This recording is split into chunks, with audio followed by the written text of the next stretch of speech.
So now let's move to the next which is your fuel cell. Fuel cell देखिए हम लोग battery वगैरह में यूज़ करते हैं, ठीक है।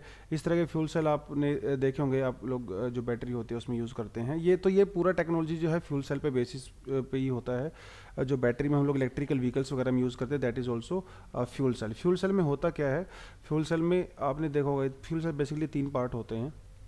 ये तीन पार्ट होते हैं, एक मिडिल पार्ट होता है और दो इसके जो है कॉर्नर, टॉप और बॉटम पार्ट होते हैं, ठीक है। तो फ्यूल सेल का बेसिक प्रिंसिपल क्या होता है, इसमें हम लोग जो केमिकल एनर्जी को जो है इलेक्ट्रिकल एनर्जी में कन्वर्ट करते हैं। That is the basic fundamental rule of your fuel cells. Chemical energy is converted into electrical energy. Electrical energy जो मेन सबसे ज़्यादा जो फ्यूल यूज़ होता है वो होता है हाइड्रोजन। सबसे मेजर इंपॉर्टेंट फ्यूल यही होता है। बट हाइड्रोजन के अलावा कई बार जो है हम लोग मिक्स कंपाउंड्स का भी यूज़ करते हैं इसमें, मिक्स कंपाउंड का भी यूज़ करते हैं इसमें, ठीक है। तो बीच में इलेक्ट्रोलाइट होता है, ये जो ये बीच वाला पार्ट होता है, it is some sort of electrolyte, ठीक है। और ये जो एक हमारा दो इलेक्ट्रोड्स होते हैं जिसे हम जो है एनोड और कैथोड बोलते हैं, दो हमारे इलेक्ट्रोड होते हैं, बीच में इलेक्ट्रोलाइट होता है, ठीक है। तो electrodes, oxygen passes over one electrode and the hydrogen over the another.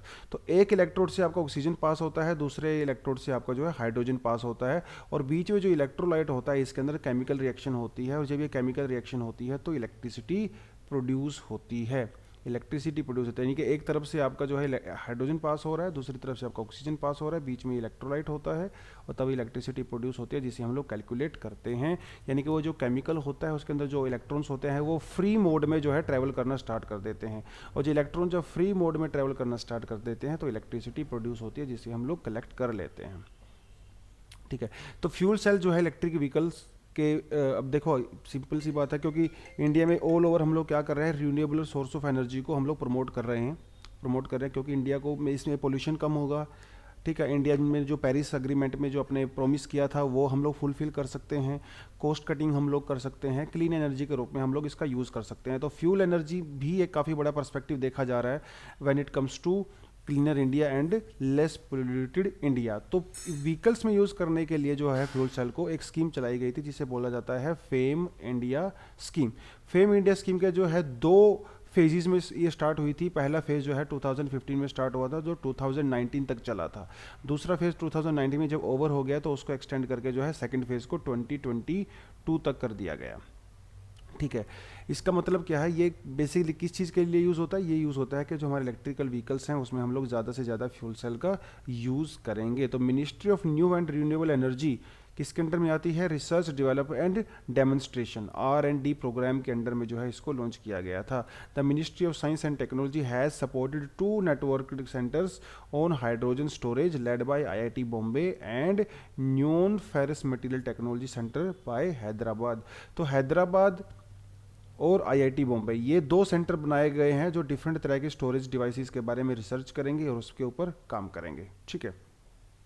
Fame India scheme के बारे में थोड़ी सी डिटेल हम लोगों ने यहाँ पे ऑलरेडी लिखी हुई है। Famed India the national electrical mobility mission plan NEMMP 2020 is the national mission document providing the vision and the road map of the faster adoption of electrical vehicles. तो इलेक्ट्रिकल व्हीकल्स के हम लोगों ने जो है सबसे ज़्यादा इसको अडोप्ट करना है फ्यूचर में ज़्यादा से ज़्यादा, ठीक है। तो ये उसके लिए चलाया गया है, 2015 में चलाया गया, तो ऑलरेडी मैं आपको बता चुका हूँ। 4 कोर एरिया में ये काम करता है, technology development, demand creation, pilot project and the charging infrastructure. देखिए व्हीकल्स, इलेक्ट्रिक व्हीकल के बीच को ज़्यादा से ज़्यादा प्रमोट करने में, ज़्यादा से ज़्यादा यूज़ करने में जो सबसे ज़्यादा प्रॉब्लम आती है वो आती है चार्जिंग इंफ्रास्ट्रक्चर की, ठीक है। क्योंकि आपको लॉन्ग डिस्टेंस ट्रैवल करना रहता है, जैसे बीच में पेट्रोल पंप आते रहते हैं तो इसलिए आप पेट्रोल को जो है रिफिल करा सकते हो, लेकिन व्हाट अबाउट द चार्जिंग, अगर आपका बैटरी डाउन हो गया व्हीकल का, तो चार्जिंग इंफ्रास्ट्रक्चर को डेवलप करना सबसे बड़ा चैलेंज है। अगर ये डेवलप हो जाता है और अगर फ्यूल बैटरीज की, अगर सेल्स की, अगर कॉस्ट को हम लोग थोड़ा सा अगर कट कर सकते हैं तो definitely people are going to use these, ठीक है। कुछ साइलेंट फीचर इसके दिए हैं, 10,000 करोड़ रुपीज़ जो है इसके लिए अलॉट किया गया है, 10,000 करोड़ रुपीज़ 2022 के लिए। तो कुछ और इसके जो है साइलेंट फीचर आप यहाँ से इसको पढ़ सकते हो, ठीक है। इलेक्ट्रिकल बसेस में हम इसका यूज़ करेंगे, 3 व्हीलर्स में इसका यूज़ करने की बात चल रही है, 4 व्हीलर में हम लोग इसका यूज़ करेंगे।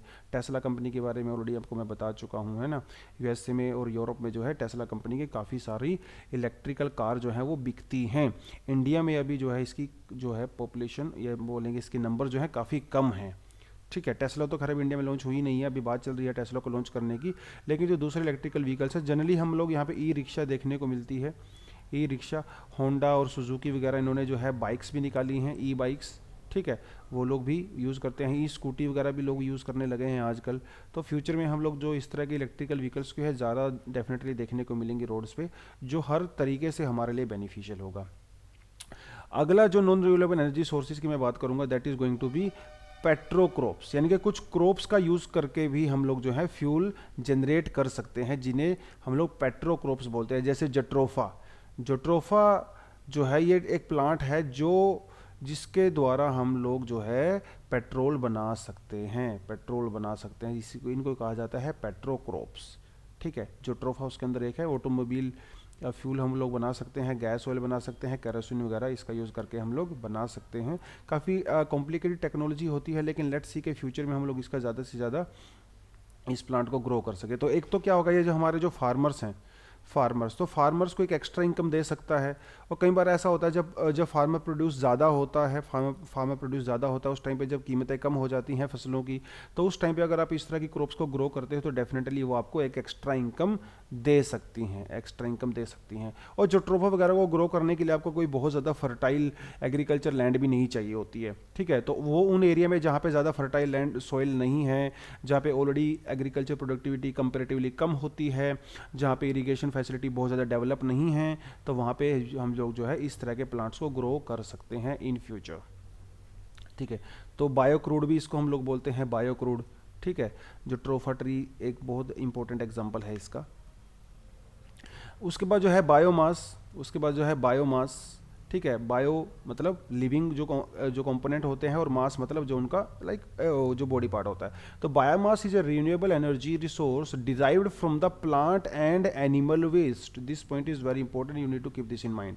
प्लांट एंड एनिमल वेस्ट से हम लोग जो है फ्यूल बनाते हैं। तो हम लोग क्या करते हैं, इसको डीकम्पोज किया जाता है। जो ये वेस्ट होता है एनिमल और प्लांट वेस्ट, इसको किया जाता है डीकम्पोज। डीकम्पोज कौन करेगा, बैक्टीरिया डीकम्पोज करता है ना।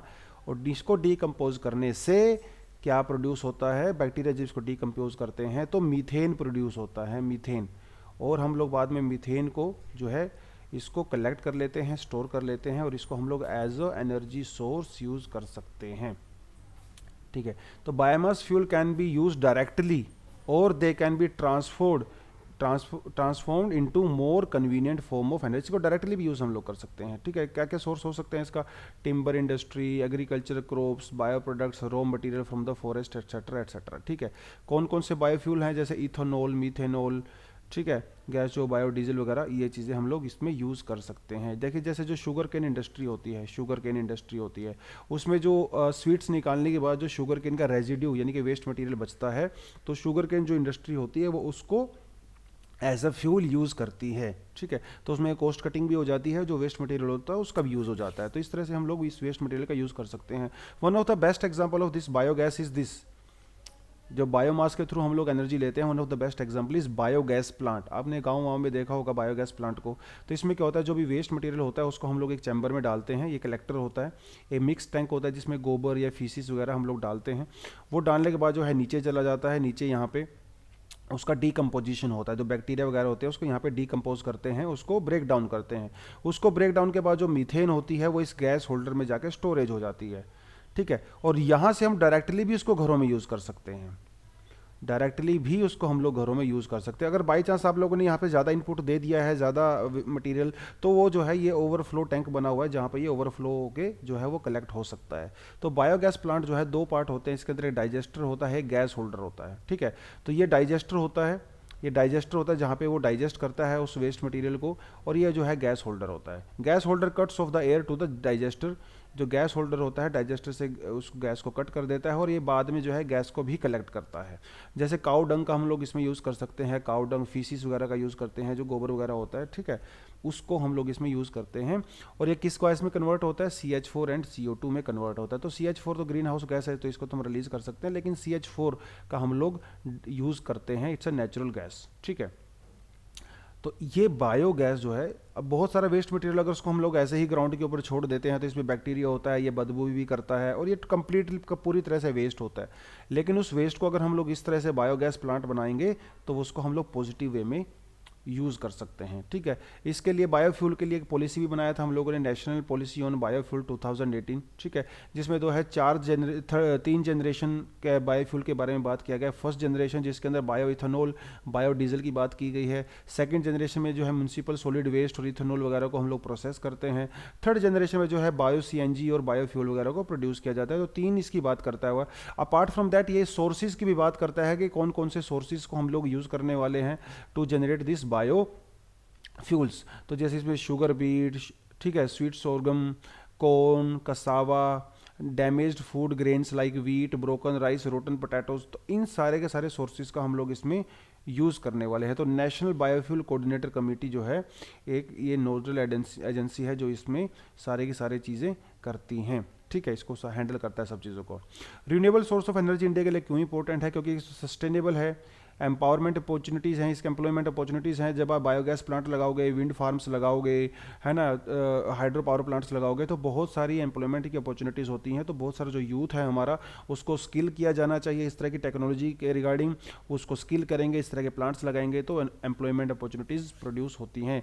मार्केट एश्योरेंस, जैसे कई बार हम लोग इंपोर्ट करते हैं बहुत सारा पावर बाहर से, तो अगर वहाँ से लोग बाई चांस कुछ फ्लक्चुएशन होता है और हम लोग लोकली अगर रीन्यूएबल सोर्स ऑफ एनर्जी का यूज़ कर इलेक्ट्रिसिटी प्रोड्यूस करते हैं तो डेफिनेटली मार्केट एश्योरेंस हो सकता है, तो हम यहाँ से उसको खरीद सकते हैं। ठीक है, एक रिवेन्यू भी जनरेट होता है अगर आप लोकली इसको प्रोड्यूस करते हो। तो लोकल कम्युनिटीज़ हैं या फिर प्राइवेट सेक्टर है जो उसको जिसने वो प्लांट बनाया है, जो इलेक्ट्रिसिटी प्रोड्यूस कर रहा है, तो वो जो है मार्केट सोर्स भी हो सकता है। पावर सप्लाई तो 24/7 पावर सप्लाई जो 100% हम लोग एश्योर हो सकते हैं हाउस होल्ड में, स्पेशली वो जो रिमोट एरियाज़ में जो सिचुएटेड हैं वहाँ पे हम लोग इलेक्ट्रिसिटी इंश्योर कर सकते हैं।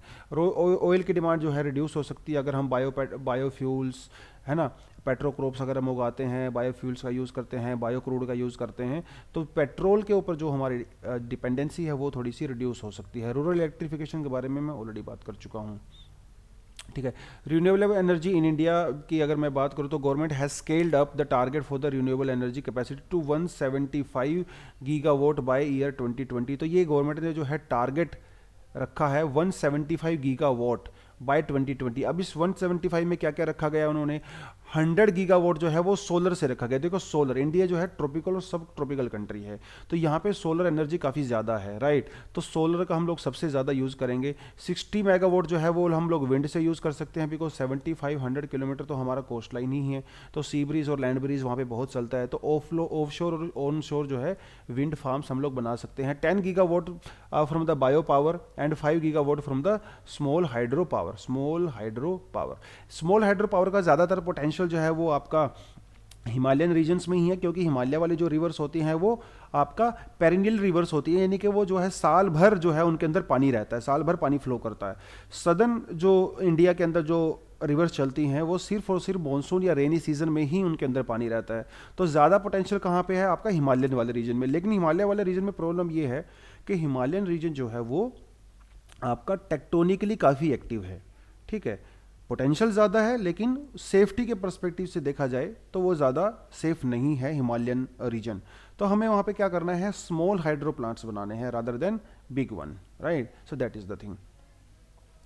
इंडिया जो रिन्यूएबल एनर्जी के कैपेसिटी के मामले में जो है it is the 4th largest in the world, और ये सबसे ज़्यादा स्पीड के साथ भी जो है ये हम लोग इस चीज़ में आगे बढ़ रहे हैं। ठीक है, India is a big market and lot of countries are attracted towards it in terms of the one sun, one world, one grid and international solar alliance. ठीक है, dedicated project development cells have been established to facilitate investor ease of doing business. ठीक है, ease of doing business. Renewable energy in India, इसको थोड़ा सा अगर हम लोग कंटिन्यू करें तो renewable energy capacity in India is currently 136 gigawatt. 136 gigawatt है करंटली, और 175 गीगावाट हमारा टारगेट है। ठीक है, तो डेफिनेटली हम इसको 2020 तक हम लोगों ने टारगेट रखा है, तो शायद इसको हम लोग अचीव भी कर सकते हैं। ठीक है, 136% ऑफ टोटल कैपेसिटी अगर यहाँ पे देख सकते हो। ठीक है, तो विंड पावर आप यहाँ पे देख सकते हो। ठीक है, solar power, renewable energy by installed capacity in India. तो विंड पावर वो जो है काफ़ी ज़्यादा हम लोग प्रोड्यूस कर रहे हैं फिलहाल के टाइम में। Target for the capacity increase to 450 gigawatt by 2030। तो 175 जो है 2022 तक है, 450 गीगावाट जो है वो 2030 तक है। तो हर साल जो है 25 गीगावाट इलेक्ट्रिसिटी हम लोग रिन्यूएबल एनर्जी से प्रोड्यूस करेंगे, ठीक है। पर कैपिटा कंजप्शन इंडिया की अभी भी काफ़ी कम है, क्योंकि पॉपुलेशन बहुत ज़्यादा है, तो पर कैपिटा कंजप्शन तो ऑलरेडी डेफिनेटली कम ही होगा, ठीक है। Power sector being primary dependent on the fossil fuels, fossil fuel पे हम लोग ज़्यादा डिपेंड करते हैं, स्पेशली कोल, ठीक है। सबसे ज़्यादा इलेक्ट्रिसिटी इंडिया में जो है वो कोल से प्रोड्यूस की जाती है, क्योंकि इंडिया में कोल काफ़ी ज़्यादा मात्रा में अवेलेबल है और अच्छी क्वालिटी का इंडिया में कोल मिलता है, अच्छी क्वालिटी का कोल मिलता है, सस्ता पड़ता है, चीप है, यूज़ करना उसको ईजी है। लेकिन कोल के साथ ये प्रॉब्लम है, कोल जो है काफ़ी एक it's one of the biggest pollutant अगर मैं बात करूं, ठीक है। तो CO2 को बहुत ज़्यादा रिलीज़ करता है, सल्फ़र को भी रिलीज़ करता है। सल्फ़र क्या है, ये बाद में एसिडिक रेन के लिए रिस्पॉन्सिबल होती है, और CO2 जो है वो ग्रीन हाउस गैस है। अगर हम लगातार कोल यूज़ करते रहेंगे तो डेफिनेटली जो पेरिस में हम लोगों ने प्रॉमिस किया था कि इतना हम लोग उसको कम करेंगे, तो उस प्रॉमिस को हम कभी भी फुलफिल नहीं कर पाएंगे। तो कोल के ऊपर हम लोगों को डिपेंडेंसी कम करने पड़ेगी और रिन्यूएबल सोर्स ऑफ एनर्जी को प्रमोट करना पड़ेगा। कुछ इनिशिएटिव जो लिए गए हैं रिन्यूएबल सोर्स ऑफ एनर्जी, कुछ के बारे में तो ऑलरेडी मैं बात कर चुका हूँ, कुछ एक्स्ट्रा यहाँ पे दिए हुए हैं। प्रधानमंत्री किसान ऊर्जा सुरक्षा एवं उत्थान महाभियान, ठीक है। 220 ये कैपेसिटी यहाँ पे लिखा हुआ है। स्कॉलरशिप भी हम लोग दे रहे हैं, इसकी स्पेलिंग थोड़ा देख ठीक है। Solarization of the water pumps की हम लोग बात करें। Ministry of new and renewable energy website जो है Akshay Urja portal and India renewable energy exchange portal, ये थोड़ा थोड़ा सा देख लेना, फैक्चुअल इन्फॉर्मेशन है आपके प्रीलिम्स के परस्पेक्टिव से। National clean energy fund, promotion of the solar parks, national solar mission, new hydro power policy 2018 से लेकर 2028 तक, national offshore wind energy policy के बारे में ऑलरेडी बात कर चुका हूँ। उसके बाद आता है हमारा रेन 21। रेन 21 क्या है, ये नॉन प्रॉफिट एसोसिएशन है, इंटरनेशनल नॉन प्रॉफिट एसोसिएशन है। It's a think tank. Think tank का मतलब ये होता है कि जो फ्यूचर की पॉलिसीज़ होती हैं उनके बारे में बातें करते हैं, क्या क्या हम लोग इनिशिएटिव ले सकते हैं, उस सब के बारे में बात करता है। तो it's a think tank and a multi stake holder governance group, जिसका इंडिया भी एक पार्ट है। India is also part of this think tank. REN 21 promotes renewable energy to meet the needs of the both industrialized and the developing countries. ये line आपको यहाँ पे important है। Industrialised यानी कि डेवलप्ड जो कंट्री हैं और जो डेवलपिंग कंट्री हैं, दोनों के बारे में बात करता है, so that we can tackle climate change, energy security ensure कर सकें ताकि हम लोग, और पॉवर्टी एलिविएशन, ठीक है। पॉवर्टी एलिवेशन, क्लाइमेट चेंज को कंट्रोल करना है और एनर्जी सिक्योरिटी को इंश्योर करना है, उसके लिए रेन जो है वो काम करता है, ठीक है। So that is all about your rain. उसके अलावा हम लोगों ने कुछ यहाँ पे MCQs दिए हुए हैं, so all of you need to solve this MCQs as well, ठीक है। इसके बारे में डिस्कशन जो है वो सर हमेशा से लेते हैं, आपका बहुत बढ़िया रिस्पॉन्स रहता है। ज़्यादातर बच्चे जो है वो MCQs यहाँ पे सोल्व करते हैं और बेनिफिट मिलेगा डेफिनेटली आपको, ठीक है। तो ये सीरीज़ को आप कंटिन्यूसली इसको देखते रहें।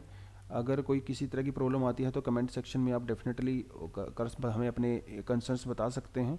तो इस रिन्यूएबल एनर्जी के साथ साथ हमारा जो है यूनिट 6 ख़त्म होता है, यूनिट 6 ख़त्म होता है। इसके बाद हम लोग यूनिट 7 कंटिन्यू करेंगे, ठीक है। That is all for the day. Thank you very much.